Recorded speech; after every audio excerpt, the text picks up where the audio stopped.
Bienvenue à ce webinaire. Donc, du coup, je suis Rémi de chez Together et je suis accompagné d'Aurélien d'Aventure Colombia. Est-ce que tout le monde m'entend et me voit bien? Donc, n'hésitez pas à écrire sur la barre de chat pour que je puisse savoir que tout est OK. Bonjour Muriel. OK. Si vous avez un problème ou quoi que ce soit, je suis votre assistant technique tout au long du webinaire. Et bonjour Aurore, bonjour Aurélie. Et du coup, je suis là, vous m'écrivez un message sur le chat et je reviendrai rapidement vers vous pour essayer de résoudre votre problème. Donc, le webinaire d'aujourd'hui, c'est la deuxième semaine des collections avec des thématiques spéciales, insolites. Et du coup, le thème de cette semaine est sont les voyages inattendus. Donc du coup, cette présentation, enfin ce webinaire va se dérouler en deux parties. La première partie sera une partie présentation sur les voyages inattendus et après, on va passer à la partie questions-réponses. Donc tout au long du webinaire, vous pourrez poser vos questions et du coup Aurélien reviendra à la fin du webinaire de la présentation pour y répondre. Donc voilà, n'hésitez pas à poser vos questions pour pas les oublier pendant le webinaire. Donc pour ça, vous avez un point d'interrogation au-dessus de la barre de chat. Vous appuyez sur ce bouton, vous écrivez votre question et après Aurélien reviendra dans un second temps. Donc je vous ai tout dit, je vous laisse entre de bonnes mains et je vous souhaite un très bon webinaire et à tout à l'heure. Eh bien, buenos días à todas y todos, hein. Bonjour à toutes et à tous. Je suis ravi de pouvoir participer à ce webinaire pour vous présenter Aventure Colombia, avant tout, l'entreprise, l'agence réceptive pour laquelle je travaille. Donc, je suis directeur commercial de chez Aventure Colombia. Et je suis ravi de vous présenter la Colombie à travers ce circuit de la collection des voyages inattendus. Alors tout d'abord, pour vous présenter un petit peu Aventure Colombia, donc nous avons 13 ans d'expérience sur la Colombie, ce qui fait de nous une des premières agences réceptives du pays. Nous avons donc 5 bureaux sur la Colombie, le principal bureau à Bogota, un autre à Medellín, Cali et Carthagène, qui sont nos principaux bureaux, notamment à Carthagène qui est ouvert au public, et nous avons une personne qui nous représente à Saint-Agustin. Nous travaillons sur une clientèle aussi bien groupe qu'individuelle, donc on a 2 services bien distincts de commerciaux qui traitent en fonction du type de demande. Nous avons, reçu plus de 5 000 voyageurs en 2019, donc une croissance, voilà, le pays, la destination se porte bien, beaucoup de touristes veulent nous rendre visite, donc on est très heureux. Aventure Colombia, nous avons eu la chance chez Aventure Colombia d'avoir été dans le top 3 des agences, des meilleures agences de Colombie, élues par, ProColombia, donc qui est l'équivalent d'Atout France en Colombie. Donc c'est une de nos fiertés, voilà, c'est ce qui nous motive à continuer à travailler, dans ce sens. Hem Bah, au fil des années, on a été référencé sur pas mal de guides, hein, le guide du routard, le Lonely Planet, mais aussi sur de la presse, plutôt grand public comme Technicart, France Inter et aussi de la presse spécialisée comme l'éco-touristique. Alors pour vous présenter un petit peu plus,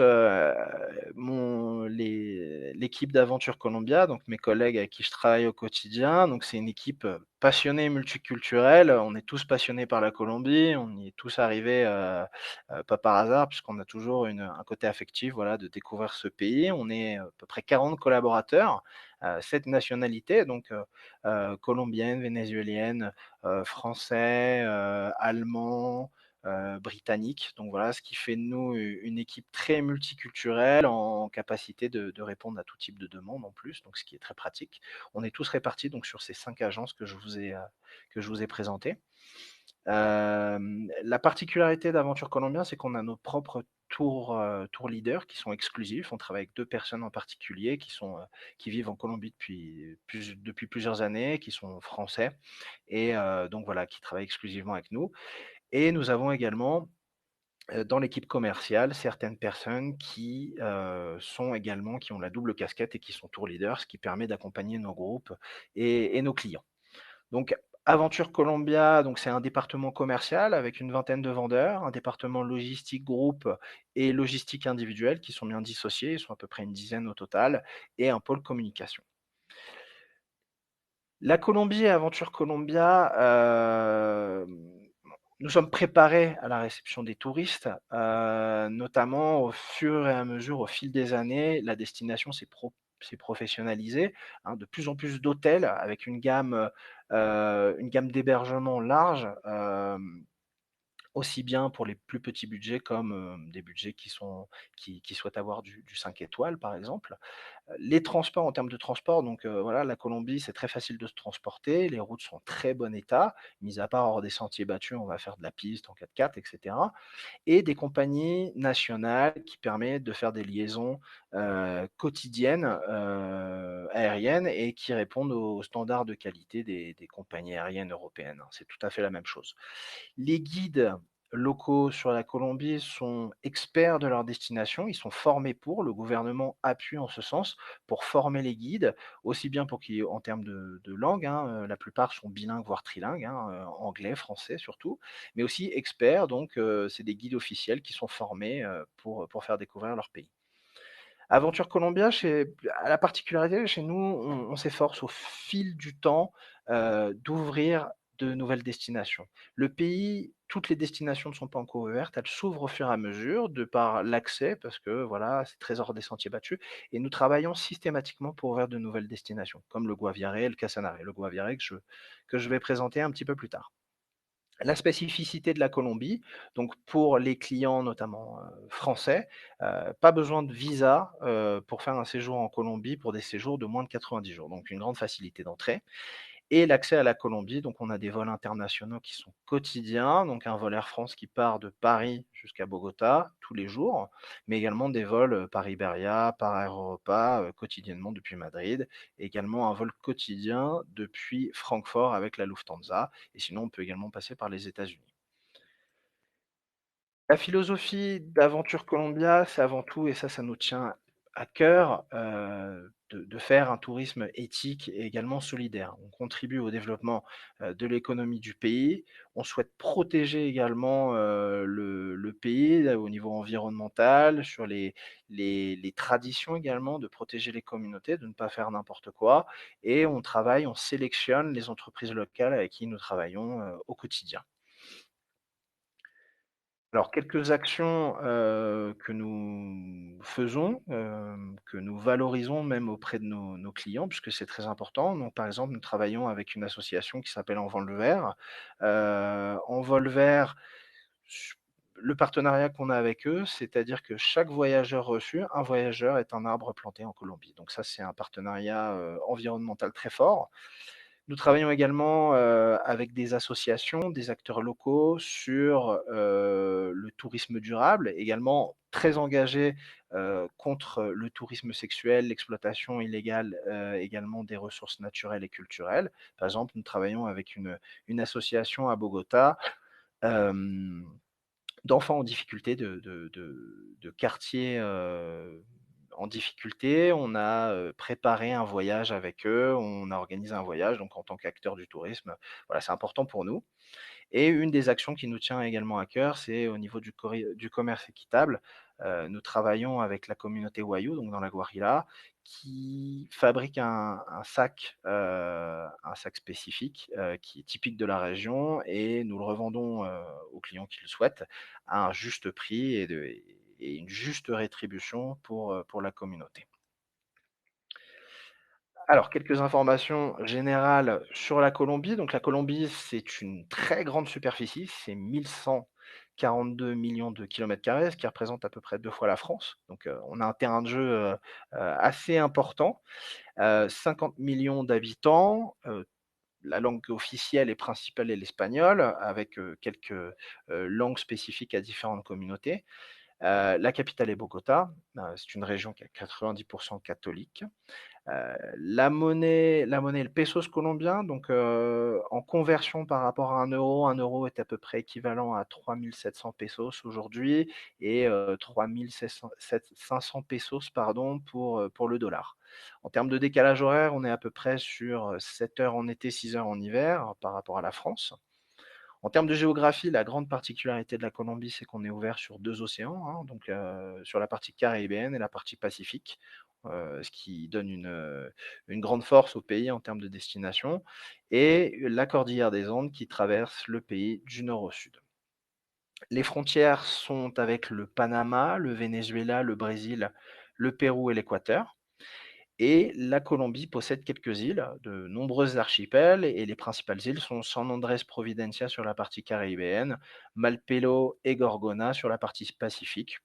Malpelo notamment connu pour les fans de plongée, les amateurs de plongée, puisqu'il y a énormément de requins dans ce secteur, et Gorgona pour sa biodiversité. En termes de climat, la Colombie a l'avantage d'avoir un climat très attractif tout le long de l'année. On peut visiter le pays tout le long de l'année. On aura quelques périodes plus humides avec quelques averses, hein, notamment avril, mai, octobre, novembre sur la région du Café et le sud du pays. Pour faire un petit focus par rapport aux régions qui nous intéressent, la partie des Andes, donc on a Bogota qui a un climat un peu plus froid, un gros ensoleillement sur certaines périodes dû à l'altitude. On est à 2 600 mètres d'altitude, donc ce qui fait que le soleil peut être assez vif. Et on a la partie de Medellín où là, on a un climat qui est très agréable tout le long de l'année puisque c'est la ville du printemps permanent avec des températures oscillant autour de 25 degrés. La partie caribéenne, beaucoup plus chaude, entre 24 et 33 degrés, ça peut même aller au-delà, en fonction de là où on se trouve sur la côte caribéenne et avec des averses en octobre, novembre et un petit peu en décembre. La partie du Pacifique, donc partie chaude du pays également, mais très, très humide. C'est une des parties les plus humides du monde, alors ce qui amène énormément de végétation, qui donne un climat très particulier. Et la partie amazonienne, donc frontalière avec le Brésil et le Pérou. Donc là, on a un climat chaud et des précipitations qui sont concentrées sur certaines périodes de l'année, comme le mois de juillet et le mois de mai. La Colombie est reconnue mondialement comme étant une destination heu, parfaite pour les amateurs d'observation d'oiseaux, puisqu'il y a une grande diversité d'oiseaux, hein, en partant du condor, des Andes jusqu'au colibri. C'est une des forces du pays d'avoir toute cette biodiversité. Une grande diversité de plantes, fleurs et papillons également. Alors les fleurs, très importants en Colombie, avec notamment l'orchidée qui est un des symboles du pays. Et il faut savoir que la Colombie, c'est le deuxième exportateur de fleurs au monde. Donc je vous laisse imaginer un peu toutes les couleurs qu'on peut avoir sur certaines régions productrices de fleurs. Et c'est également une destination mondiale en termes de diversité pour les reptiles, beaucoup de serpents en Colombie également, selon les régions, et de palmiers. Heu, Sachez qu'en Colombie, on a le palmier de cire qui est le plus haut du monde, qui avoisine les 20-30 mètres dans la vallée de Cocora. Donc c'est un territoire avec une multitude de facettes, de paysages, hein, une partie Caraïbe, on peut avoir une partie plus désertique sur la Guajira, des hauts sommets même dans la cordillère des Andes pour les fans d'alpinisme ou de trekking de haute montagne, des rivières comme la rivière des Cinq Couleurs notamment et beaucoup de fleuves, et une forte végétation dans certaines régions comme pour l'Amazonie. En termes de faune, on peut rencontrer une très grande, quantité d'animaux selon les régions, comme l'ours à lunettes dans la cordillère des Andes, dans le parc de Chingaza, des fourmiliers tout grands, des baleines sur la partie Pacifique, puisque les baleines migrent dans la partie Pacifique, 3-4 mois dans l'année, les colibris et bien évidemment, le jaguar, qu'on peut trouver dans certaines parties du pays, comme les llanos. La Colombie, c'est également un patrimoine construit, avec une architecture coloniale à certains endroits. On peut voir Popayán, qui est la ville blanche dans le sud du pays, Carthagène, la perle des Caraïbes, ou par exemple en bas à gauche, Villa de Leyva, donc qui est, à 3-4 heures au nord de Bogota, qui possède la place principale, une des plus grandes, d'Amérique latine et qui est une ville, vraiment, extraordinaire, et également Barichara qu'on peut voir sur la photo en bas à gauche. qui est une ville un peu plus au nord de Villa de Leyva, également une ville coloniale sur un climat un petit peu plus chaud. La Colombie, c'est avant tout un sourire. Je pense que c'est ce que retiennent la plupart des touristes qui viennent dans le pays avec une grande diversité de cultures. C'est ce qui fait toute la richesse du pays. Plusieurs communautés, on peut voir, hein, donc les Wayuu, les Kogi, les Misak, ou également les communautés, de la côte caribéenne comme les Palenqueras. C'est vraiment la ville où le pays où on ressort vraiment avec un sourire, énorme. Les gens ont cette particularité de nous transmettre ce beau sourire. La gastronomie colombienne, un point important, je sais que les Français sont très attachés à l'aspect, gastronomique et nourriture quand ils visitent un pays. En termes de gastronomie, donc la Colombie, c'est avant tout un pays où on a énormément de fruits. Les fruits exotiques en abondance. On dit qu'en Colombie, on peut manger tout le long d'une année toute une année, une fois par jour un fruit différent. On plus de 300 variétés de fruits, donc ce qui reste assez exceptionnel, des fruits qui sont en plus, méconnus généralement, en Europe, par exemple. Des plats typiques, donc des plats, des soupes, des plats selon les régions, comme la bandeja paisa près de Medellín. Ce sont vraiment il y a une gastronomie très régionale. On a la possibilité également, alors pour les street foodistas, on va dire, beaucoup de gourmandises salées, hein, des empanadas, donc c'est, un peu comme en Argentine pour ceux qui connaissent, sauf que celle-ci est frite. On a des arepas, qui sont des galettes de maïs et plein d'autres petites choses qu'on peut goûter dans la rue très facilement. Le fait d'être ouvert sur 2 mers, on a beaucoup de poissons frais, possibilité de manger des ceviches, des cocktails de fruits de mer, donc ce qui est très agréable quand on est sur la plage. Je vous laisse imaginer avec un petit verre de rhum. En termes de boissons, donc il y en a pour toutes les papilles. C'est avant tout le pays du café, un pays très producteur de café un peu partout dans le pays.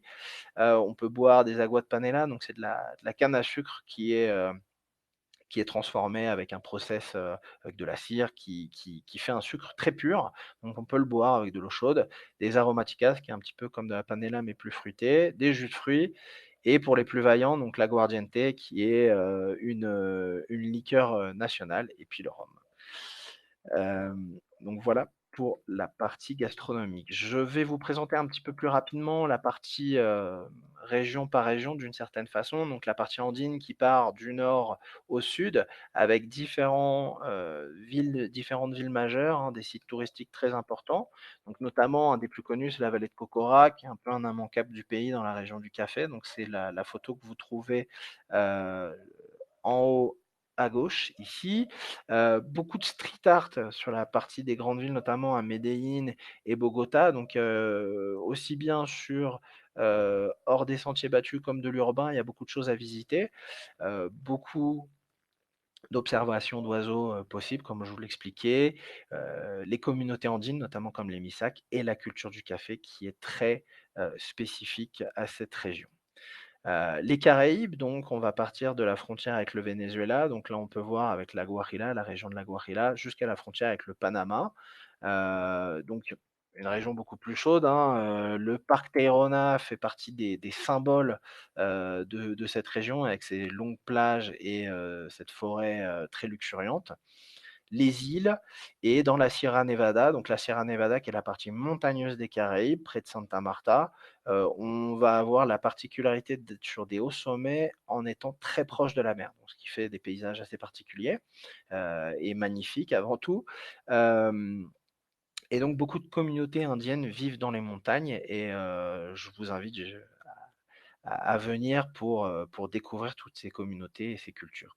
Et on a également Carthagène, donc la perle des Caraïbes, qui fait partie heu, des grands sites à visiter sur la partie caribéenne. Le Pacifique, donc sur la partie ouest du pays, donc qui va du Panama jusqu'à la frontière équatorienne, donc une partie beaucoup plus humide, pareil, avec des communautés de pêcheurs, sur toute cette région-là, qu'on dit afro-descendants. Beaucoup d'observations également de pleine nature, notamment avec les baleines qui va de juin à octobre. On peut voir les baleines, on sort en pleine mer en bateau et on se met au plus près, de ces grands mammifères qui plongent et donc c'est assez exceptionnel et énormément d'observations, alors beaucoup de grenouilles également, ce qui est assez intéressant. La partie amazonienne, donc avec la frontière, brésilienne, c'est, pour ceux qui connaissent le Brésil, donc voilà, on va déambuler le long du fleuve Amazone, rencontrer des communautés indiennes autochtones, des superbes couchers de soleil évidemment et beaucoup de faune et flore. Je vais terminer mon focus sur la partie des llanos. Donc les llanos, c'est on va descendre de la cordillère des Andes et aller plutôt sur les hautes plaines. On est à la frontière avec l'Amazonie, donc on peut avoir beaucoup de végétation, comme des parties un peu plus désertiques et on arrive beaucoup plus loin, sur la partie, i qui existe également, les llanos vénézuéliennes. Donc cet endroit est connu pour le fleuve des 5 couleurs, qui est très connu. C'est le pays des cow-boys. On a des grands espaces, des montagnes et bien évidemment le jaguar. Alors le circuit que nous proposons avec Together, sur la collection des voyages inattendus, nous ce qu'on propose, c'est un voyage de 14 jours, 13 nuits, de Bogota à Bogota. Donc on va atterrir donc avec notre vol international sur Bogota, puis descendre sur le Guaviare, donc la région, des Llanos, comme je vous disais juste avant. On va prendre un vol sur cette partie-là, puis on va remonter et aller également avec un vol vers Medellín, visiter la région du café et terminer notre voyage, sur Carthagène. Donc l'hébergement que nous proposons est avant tout un hébergement, 3 étoiles qui répond aux standards, attendus par les clients, hein, les standards européens. Sur la partie du Guaviare, ça va être un petit peu plus spécifique. On va dormir dans des petites cabanes, puisqu'on est vraiment hors des sentiers battus. On va être dans une communauté, donc voilà. Ce circuit est proposé aux clients individuels en formule petit déjeuner, avec la particularité que sur le Guaviare, on va avoir les repas qui sont inclus, puisque c'est beaucoup moins facile de trouver des restaurants dans certains endroits, donc voilà, tout est inclus. Pour tout ce qui est groupe, on peut évidemment, proposer en pension complète ou en demi-pension. Sur ce circuit, tous nos vols intérieurs sont compris, donc on a un vol, Bogota, Guaviare, Guaviare-Bogota. On a également un vol pour aller à Medellín et après un vol pour aller de la région du café jusqu'à Carthagène et un dernier vol pour aller de Carthagène à Bogota. Mais on peut également partir depuis Carthagène. Il faut savoir que, par exemple, des vols internationaux, et j'ai oublié de le souligner, la compagnie KLM propose un vol direct depuis Carthagène jusqu'à Amsterdam. Sur ce circuit, tous nos transports privés sont avec des chauffeurs hispanophones, contrairement à d'autres pays qui peuvent avoir des chauffeurs anglophones. En Colombie, c'est beaucoup moins commun, c'est des chauffeurs hispanophones. Et nos guides locaux sont francophones ou anglophones selon certaines régions. Alors pour commencer, nos clients arrivent, souvent et même à 99 à Bogota. Donc Bogota qui est la capitale qu'on va, heu visiter pour le centre historique qui héberge notamment des différents édifices coloniaux, majeurs, qui sont classés et également toute la partie donc avec la place Bolivar et le parlement, par exemple, le palais présidentiel qui sont des bâtiments d'exception. Sur cette première partie de la journée, donc on va déambuler, dans les rues, visiter et l'après-midi, donc plutôt dédié à la visite du musée de l'Or, donc qui est le musée de l'Or le plus reconnu en Amérique latine avec, plus de 30 000 pièces, majeures, donc un musée qui est dédié à l'or et on va terminer notre journée avec le musée Botero, donc qui est un musée qui est, avec beaucoup d'œuvres du peintre Botero, qui est un peintre colombien, mais on a également des peintures de Dali, de Picasso et d'autres artistes mondialement connus. On a quelques alternatives possibles, sur Bogota, notamment un graffiti tour qu'on peut faire. Donc il faut savoir que Bogota, c'est une ville qui est également reconnue mondialement pour ses graffitis, comme également Medellín et un petit peu Carthagène. On peut faire ce tour de graffiti à vélo ou à pied avec généralement des personnes qui sont soit des street artistes ou alors des personnes qui connaissent, extrêmement bien cet art. On peut visiter le Montserrat. Donc le Montserrat, c'est une église, c'est un panorama qu'on a à 3000, plus de 3000 mètres d'altitude. Donc on monte en téléphérique ou en funiculaire et on va avoir un panorama sur toute la ville de Bogota. Très intéressant à voir au lever du soleil ou au coucher du soleil. On propose également à Bogota des cours de cuisine. On a un partenariat avec un restaurant qui est également une école de cuisine, donc qui réinsère des personnes qui sont en difficulté et on peut y déjeuner, bien entendu et faire des cours de cuisine pour que les personnes, à leur arrivée, découvrent un petit peu les spécialités colombiennes. On a également un autre site qui est important, c'est le marché de Palo Quemao à Bogota, qui est, le marché le plus grand du pays. Donc c'est là où on peut découvrir toutes ces variétés de fruits, les déguster, boire un bon jus, et un marché, c'est également le poumon d'un pays, d'une ville, donc c'est très, très intéressant à visiter. Pour les personnes qui souhaitent rester un petit peu plus longtemps à Bogota, on peut aller voir le lac de Guatavita également avec la légende, hem de l'Eldorado, donc comme quoi, le lac serait rempli d'or, donc c'est un site, assez magnifique dans la cordillère et voir la cathédrale de sel de Zipaquirá qui est un des sites majeurs, donc c'est une cathédrale qui est creusée dans une mine de sel, c'est un site assez exceptionnel à visiter. Donc de là, de Bogota, après ce petit temps à Bogota, on va partir dans la région du Guaviare. Donc le Guaviare, on va rejoindre San José del Guaviare, heu, en avion, donc c'est à peu près 30 minutes. Nous, le format que nous proposons, c'est à peu près 4 jours sur place, hein, 3 nuits. On va faire une première journée donc, de randonnée. On va aller à Puerta de Orión. Donc c'est une formation rocheuse qui fait une quinzaine de mètres sur 20 mètres, avec un dû à l'érosion, avec une formation très particulière. On l'appelle comme ça puisqu'on dit que la nuit, on pourrait voir la constellation d'Orion à travers, donc c'est un petit peu la légende, c'est une formation assez exceptionnelle.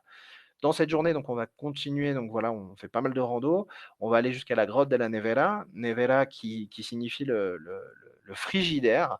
Alors pourquoi? Cette grotte, elle a une particularité, c'est que toute la végétation qui l'entoure, refroidit cette grotte et donc on a une différence de température qui est assez impressionnante. Donc c'est, voilà, beaucoup de végétation autour. On va être sur un mélange de forêt, une tendance à la végétation un peu amazonienne et quelques parties un petit peu désertiques, comme vous pouvez le voir, hein, vraiment une végétation très spécifique à cette région.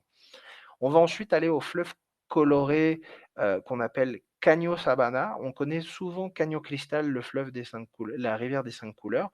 Et ben là, en fait, on a une rivière qui est un petit peu équivalente, hors des sentiers battus, donc beaucoup moins touristique, et qui a également la même spécificité. Donc, c'est qu'on a une fleur qui s'appelle la Macarenia clavijera, qui donne cette coloration aux fleurs durant une certaine période de l'année, juin, juillet, août. On va avoir la possibilité de découvrir vraiment, c'est quelque chose qui est très typique de la région.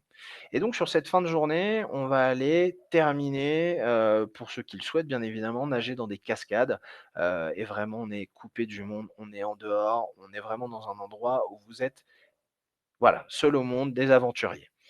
Le deuxième jour, on va aller voir Cerro Azul. Donc Cerro Azul qui est une montagne qui, donc on va marcher, jusqu'à cette montagne. Alors Cerro Azul, azul qui veut dire, bleu en espagnol. Alors la montagne n'est pas bleue, elle a quelques tonalités selon la luminosité, mais ce qui est intéressant, c'est qu'elle a surtout des peintures, rupestres. Donc on va monter et on a des peintures qui sont face à nous, qui font plus de 8 mètres de hauteur, des peintures qui datent entre 1000 et même certains spécialistes on trouvait des peintures qui datent d'il y a presque 10 000 ans. Donc vraiment, on est des explorateurs seuls au monde pour voir des vestiges qui sont exceptionnels et vous êtes face à ça, personne autour. Donc à la fin, on va aller, autour de cette montagne, traverser et avoir un panorama sur toute la le mélange des llanos, des hautes plaines et de l'Amazonie avec Serranía la Lindosa, qui est vraiment, la particularité avec un panorama exceptionnel. Et donc le dernier jour de cette excursion régionale, je dirais, c'est la cité de pierre et les tunnels naturels. Donc imaginez-vous dans un labyrinthe avec des roches qui vous font comme des espèces de rues. Vous êtes dans ce labyrinthe et vous vous baladez là-dedans et c'est assez exceptionnel. De là, le quatrième jour, on repart et on va aller vers Medellín, donc on prend un vol. Medellín, donc qui est une ville, la ville de l'éternel printemps, puisqu'il fait très bon vivre. C'est une ville qui a beaucoup changé, de par son histoire. Elle est passée au statut de ville qui était un petit peu compliquée il y a une vingtaine d'années, une ville qui est un exemple mondial, mondialement connue pour sa transformation, sa modernité, son l'art de vivre. C'est une ville qui est très agréable. Donc nous, on vous propose de visiter, voilà, la ville autour de ça, autour de cette transformation, de ce changement. Il y a un métro, par exemple, ça fait partie des choses assez particulières de la ville. Et également de visiter la Comuna 13. Donc ce sont, je dirais comme des favelas qui, il y a encore quelques années, étaient compliquées et aujourd'hui, les gens nous invitent à aller visiter, ce quartier, autour de toute la culture, bah, voilà, la vie locale, la culture de ce quartier également liée au street art. Donc on peut faire des alternatives, pour ceux qui le souhaitent autour de Medellín, visiter le lac de Guatapé et la Piedra del Peñol, pardon, qui est une formation rocheuse qui est assez connue. Je vous invite à aller voir les photos avec ces escaliers, plus de 300 marches, on va monter et le lac de Guatapé, donc un lac, très agréable. On fait du bateau dessus, on peut se balader autour, et le village de Guatapé en lui-même est un village, assez atypique. D'autres villages intéressants à visiter comme Jericó ou Ciudad Jardín, qui sont plus au sud de Medellín, pas très loin, hein, Jericó à quelques heures et également Ciudad Jardín. Et là, ce sont des villes qui sont un peu plus arrêtées dans le temps, des villages vraiment typiques de la région d'Antioquia. Par la suite, on va partir donc là par la route de Medellín jusqu'à la région du café. Donc la région du café, comme son nom l'indique, est la région la plus connue pour la production du café. C'est ce qui fait que sur ces 4 jours, nous allons proposer donc une visite de plantation de café, par exemple. Donc on va découvrir le processus de culture jusqu'au séchage et à la fabrication et on va terminer bien évidemment par une dégustation du café. Le deuxième jour, on va plutôt visiter les villages typiques puisque la région du café regorge de petits villages. On peut voir avec, la photo qui se trouve en haut à gauche, voilà des villages colorés, très particuliers de par leurs balcons également et c'est pareil, c'est des villages, on a l'impression que tout s'est arrêté, dans le temps.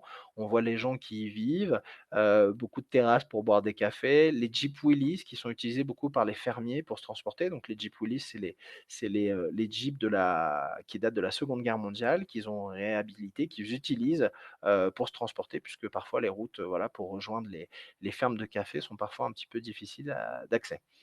Et le troisième jour, donc la visite de la vallée de Cocora qu'on peut adapter. Donc la vallée de Cocora, c'est ce parc avec des palmiers de cire qui sont hauts de 20 à 30 mètres. On peut visiter ce parc de plusieurs façons. Pour des personnes qui ne sont pas spécialement marcheurs, on peut faire une visite d'une heure ou 2 en marchant et on rejoint le parc, en Jeep Willys, donc ce qui est hyper sympa. Et après, pour les plus gros marcheurs, on peut faire une grande boucle, un trek qui va durer une journée, à peu près 18 kilomètres, il me semble, et on va monter, on va terminer par la vallée de Cocora.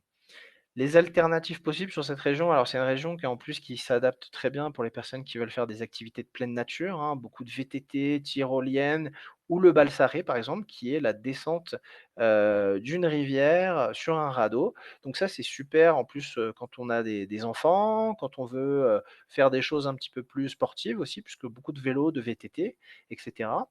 La région du café également reconnue pour ses orchidées, hein. On a un jardin botanique à Armenia qui est magnifique et la culture du cacao qui est très particulière aussi de cette région-là, donc pour voir tout le process jusqu'à la fabrication du chocolat.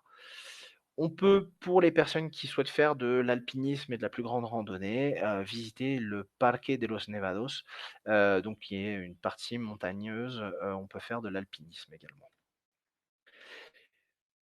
Hem Donc, on termine la région du café, on va partir depuis Pereira ou Armenia jusqu'à Carthagène pour terminer notre périple. Carthagène et les îles du Rosaire, donc on va y rester 3-4 jours selon les envies.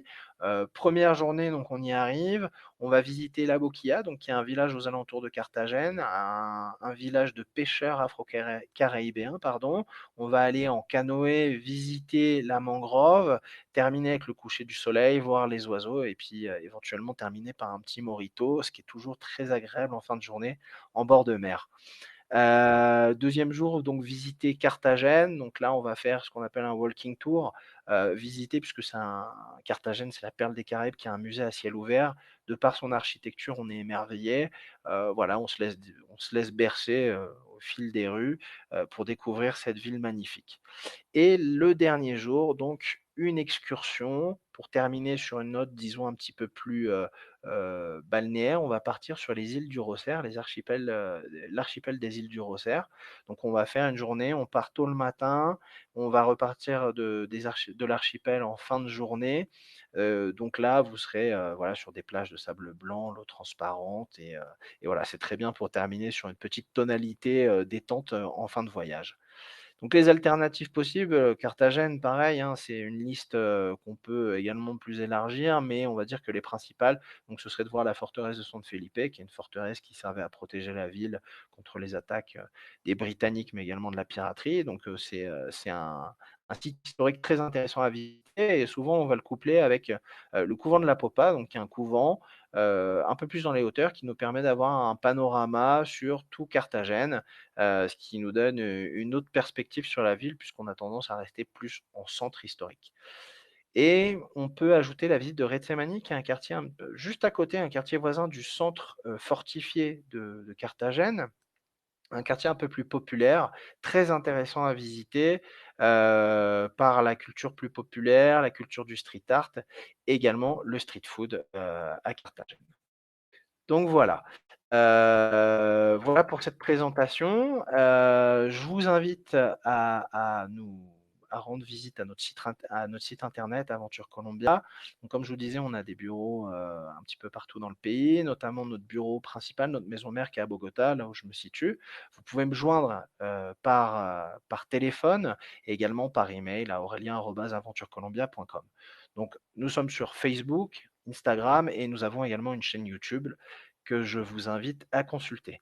Donc avant de passer aux questions-réponses, je vais vous présenter une toute petite vidéo très rapide d'une minute qui résume, qui fait un petit récapitulatif des différentes destinations qu'on peut voir en Colombie.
Je vous remercie en tout cas pour, de votre attention. Je pense qu'on va passer aux questions-réponses. Je pense que Rémi va reprendre la main dessus. Le trekking à Guaviare est-il adapté à tout le monde ou pas? Alors, il est adapté à une grande partie des gens, je dirais, dans le sens où c'est pas un trekking qui est très dur, pas de la randonnée très compliquée. On va faire 3 heures de marche par jour, 4 heures de marche par jour, c'est pas très compliqué. Par contre, pour des personnes qui sont pas spécialement sportives ou alors plutôt âgées, je ne le recommanderais pas forcément. Quelle est la meilleure période pour le circuit présenté? Alors la meilleure période, je dirais, c'est surtout par rapport au fait de voir, Caño Savana, hein, l'équivalent de la rivière des 5 couleurs qu'on connaît de manière plus classique, pour voir cette fleur, qui est en coloration. Donc ça va être plutôt juin, juillet, août, septembre. Je dirais la meilleure période. Après comme je vous expliquais, la Colombie est un pays également qui peut être visitable toute l'année. On n'a pas des périodes marquées, et des saisons marquées comme on peut l'avoir en France avec un hiver ou un automne. Non, tout dépend des régions et tout va être déterminé par rapport à la pluviométrie également. Budget à prévoir pour 2 copines pour des vacances d'été. Ah, le budget, tout dépend des choix pour 2 copines, tout dépend si vous voulez prendre du transport privé, de l'hébergement un peu plus petit budget, des hostals ou alors des hébergements à plus gros budget. C'est assez délicat, mais ce qu'on peut faire, c'est que je peux vous inviter à me faire une demande par mail et de là, je vous ferai votre budget par rapport à une demande spécifique pour 2 copines. Avec grand plaisir, Marie-Françoise. Alors, existe-t-il des hébergements plus haut de gamme que 3 étoiles, notamment dans la région des Llanos pour avoir le fleuve coloré et en Amazonie? Alors, au-delà de... Ah, on est passé à une autre question directement. Merci. Alors, sur certaines parties du pays, comme les Llanos et l'Amazonie, qui sont un petit peu plus particulières, en termes d'hébergement, on va pas avoir de l'hébergement haut de gamme luxe. Ça va être beaucoup plus compliqué. Sur les Llanos, on va être surtout sur des écologes, des petites cabanes. On a également de l'hôtellerie plus classique. Et l'Amazonie, c'est pareil. C'est plus typique. Si vous voulez de l'hébergement, disons, haut de gamme, 5 étoiles, il va falloir aller dans des régions comme la région du café, comme Carthagène, la côte caribéenne, etc. Sur des régions un peu plus hors des sentiers battus, un peu moins connues, on a une grande offre hôtelière, mais pas aussi large que ça.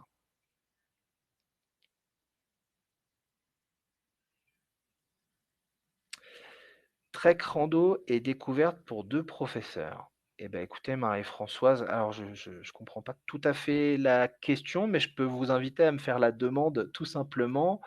Pour faire trek rando découverte, la Colombie est un terrain de jeu magnifique. On peut faire des treks et de la rando aussi bien, donc comme je vous l'ai montré dans le Guaviare, mais également sur toute la partie des Llanos de manière générale. Dans la Sierra Nevada, dans la région du Café, on a énormément de sommets, très intéressants. Et pour la découverte des communautés, bah, tout le pays, peut, vous offrira une découverte, très intéressante des différentes communautés colombiennes. Proposez-vous aussi des vols internationaux? Alors en tant qu'agence réceptive, non, nous proposons, des vols, nationaux uniquement et certaines connexions sur le Panama éventuellement quand on combine, mais les vols internationaux, les agents de voyage, les tours opérateurs le prennent, puisque nous en plus nous n'avons pas, nous ne sommes pas IATA donc voilà. En termes de sécurité du pays, est-ce que les touristes encourent des risques? Colombie, toutes les régions qui sont ouvertes au tourisme, vous ne courez aucun risque en termes de sécurité. Le pays est de plus en plus sûr, hein, ce n'est pas le pays d'il y a 20 ans. Toutes les régions se visitent sans problème. Alors, après, comme dans tout pays, vous pouvez avoir des vols, de la petite délinquance, surtout dans les grandes villes où on invite les clients et les touristes à faire attention à leurs affaires. Mais après, en termes de risque, aucun. Et toutes les parties du pays qui sont fermées, qui ne sont pas visitables, bah voilà, nous n'allons pas dans ces endroits-là. Est-il possible de loger sur une des îles et de partir à la journée ou demi-journée sur une autre île? Hôtel à conseiller haut de gamme sur les îles du Rosaire. On m'a également dit qu'il est préférable d'éviter les îles du Rosaire le week-end car moins de monde. Alors, oui, c'est tout à fait possible d'aller sur une île à la journée, demi-journée et peut-être de changer d'île. Donc ça a un certain coût puisqu'on va prendre un transport privé, un bateau privé. C'est tout à fait possible de se loger sur les îles du Rosaire. Il y a plusieurs offres hôtelières. Les hôtels à conseiller haut de gamme sur les îles du Rosaire, souvent on pense à un en particulier que je vous invite à aller voir sur internet, qui est sur l'île de Mucura, qui s'appelle le Punta Faro. Donc c'est, l'hôtel disons, le plus haut de gamme qu'on ait, sur les îles. Les îles du Rosaire effectivement peuvent être, pris d'assaut par les touristes, notamment touristes colombiens le week-end ou, notamment, Semaine sainte, les jours fériés. Donc c'est vrai que c'est moins intéressant d'y aller à cette période de l'année. Après vous avez d'autres îles, je peux vous inviter donc même des grandes îles comme l'île de Providencia qui va être, donc ça nécessite un budget un peu plus important, mais qui est un on va prendre un avion, on va aller sur des îles, un peu plus éloignées. Pourquoi ne pas parler des Wayuu et de cette région? Si, on peut parler des Wayuu et de cette région, donc la Guajira, alors qui n'est pas dans ce circuit. Mais effectivement, les Wayuu, font partie nous proposons également des circuits dans la Guajira avec du trekking, des circuits où on va passer 4-5 jours avec les Wayuu et les communautés et découvrir toute la région tout en partant de Santa Marta. Effectivement, c'est une, Aline, vous avez raison, c'est une excellente destination. Malheureusement, sur cette, présentation, je ne peux pas aborder toutes les destinations, mais je vous invite, si vous voulez, on peut s'appeler pour en discuter. Si vous avez des projets sur la Guajira, c'est avec grand plaisir, qu'on peut travailler dessus. Est-ce encore préservé ou il y a des abus? Sur la Guajira, je suppose d'où vient la question. Alors nous, on choisit de manière très stricte nos prestataires avec qui on travaille sur la Guajira, qui travaillent, avec certaines communautés. On ne va pas n'importe où, on ne fait pas n'importe quoi. En tout cas, en ce qui nous concerne, il n'y a pas de choses particulières puisque c'est assez exclusif, hein. On ne va pas être, comme, on pourrait l'imaginer avec 12 millions d'autres touristes. En termes d'abus, pour le moment, je sais qu'il y a beaucoup d'entreprises qui font la Guajira, mais qui font pas les mêmes routes et nous, les entreprises avec qui nous travaillons prennent des routes très spécifiques et qui nous évitent d'être avec, trop de touristes. Vous combinez souvent un voyage en Colombie avec un autre pays. Pourquoi les clients choisissent de combiner la Colombie avec le Panama? Alors, on combine pas souvent, mais ça arrive et de plus en plus, on est amené à proposer ça. Les clients choisissent de combiner avec le Panama puisque ça fait un complément et on a une partie balnéaire également qui est très intéressante sur le Panama et souvent le Panama dû à sa proximité, donc c'est pas un coût, énorme en termes de vol international et qui ne rêve pas d'aller voir le Panama, le canal du Panama, les communautés, et puis l'archipel des San Blas. Donc ça se combine avec la Colombie. On peut combiner également avec l'Équateur pour terminer, par exemple, disons, sur les îles Galapagos. Ça peut être un beau complément puisqu'on n'est pas loin et voilà, ça se complète très bien avec la Colombie. Est-ce qu'on pourra envoyer la présentation? J'ai justement eu une cliente pour la Colombie à l'instant. Eh ben, c'est parfait.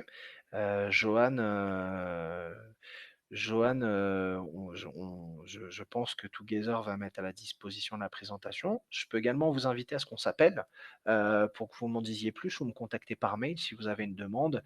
Et de là, on va pouvoir travailler dessus. Ce sera avec le plus grand des plaisirs. Merci, Johan.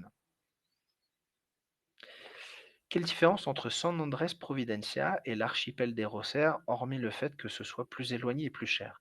Alors San Andrés, donc alors les îles du Rosaire beaucoup plus proches, hein, c'est 1 heure et demie de bateau en général depuis Carthagène. San Andrés, il faut prendre un avion.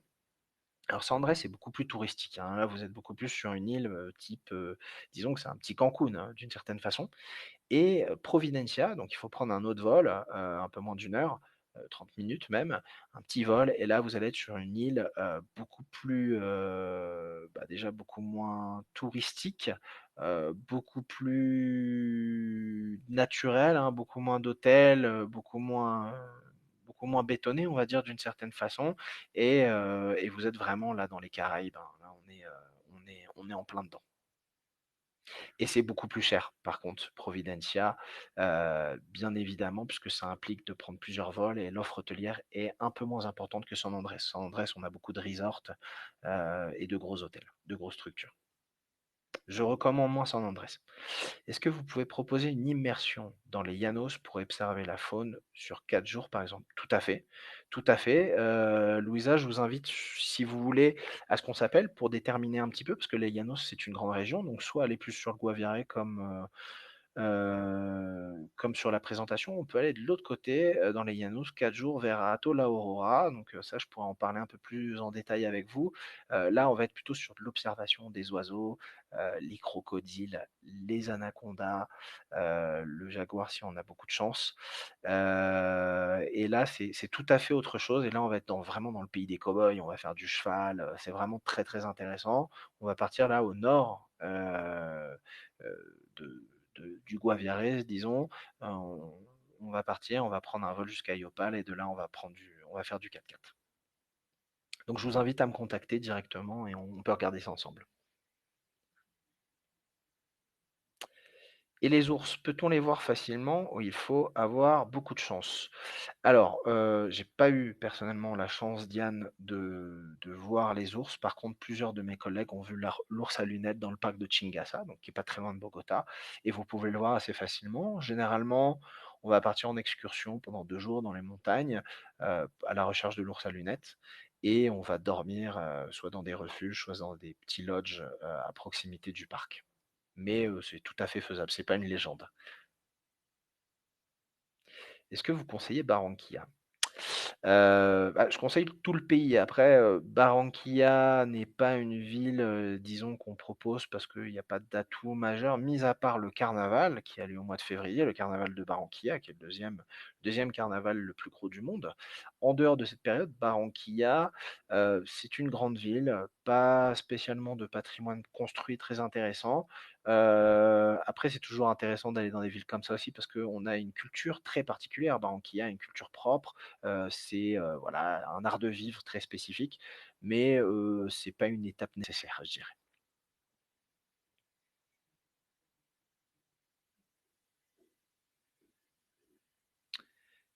Donc voilà, Alors du coup, est-ce que vous avez encore des questions à poser à Aurélien? Ah, il y a Aline. Ok. Hop. Du coup, je te laisse répondre à cette question. quelle est la période pour la haute saison? Alors la haute saison, je vais parler en termes de d'occupation hôtelière, hein, ça va être le meilleur indicateur. La haute saison en Colombie, où je recommande beaucoup moins d'y aller, et en termes de budget, parce que ça va être très cher, c'est la Semaine Sainte et la période de Noël, Nouvel An, disons du 15 décembre au 15 janvier. C'est vraiment les périodes que je recommande pas du tout parce que vous allez avoir beaucoup de monde, notamment à Carthagène, sur les sites un peu plus touristiques, et les prix flambent. On va passer du simple au double. Je vous recommande le reste de l'année, donc ça va. Ça nous retire un petit 5% de l'année un peu compliqué, et le reste de l'année, pas de souci.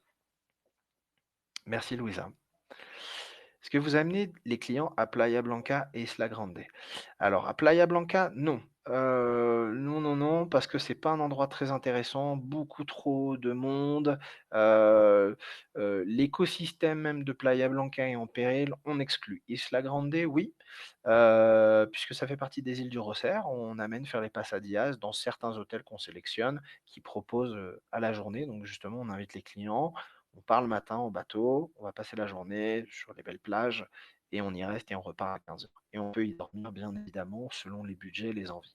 Mais Isla Grande faisant partie de l'archipel des îles du Rosaire, on l'inclut tout à fait. Par contre, Playa Blanca, vraiment, et je vous recommande de ne pas l'inclure puisque c'est pas du tout une option en termes de respect de l'environnement.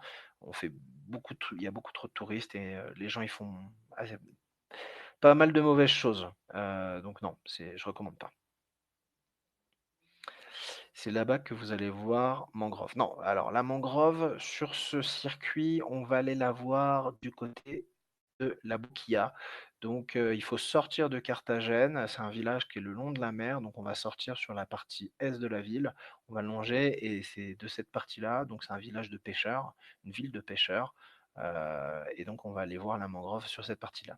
On peut avoir de la mangrove sur les îles du Rosaire. Si mes souvenirs sont bons, on a une île en particulier, un îlot en particulier qui a de la mangrove. Sur la péninsule Barou, bien évidemment, on peut partir sur la péninsule Barou, donc on a aussi une offre hôtelière qui peut être intéressante, qui est une alternative aux îles du Rosaire pour ceux qui ne souhaitent pas être à cet endroit-là. C'est également une belle option. On envoie certains clients là-bas, ils sont toujours très satisfaits. On travaille pas avec tous les hôtels, bien évidemment, on sélectionne. Et avant tout ceux qui respectent l'environnement, puisque la péninsule Barou, je sais qu'à certains endroits, ça peut être compliqué, certains hôtels font un peu n'importe quoi. Nous, on exclut ça, on fait qu'avec des hôtels professionnels et qui respectent l'environnement.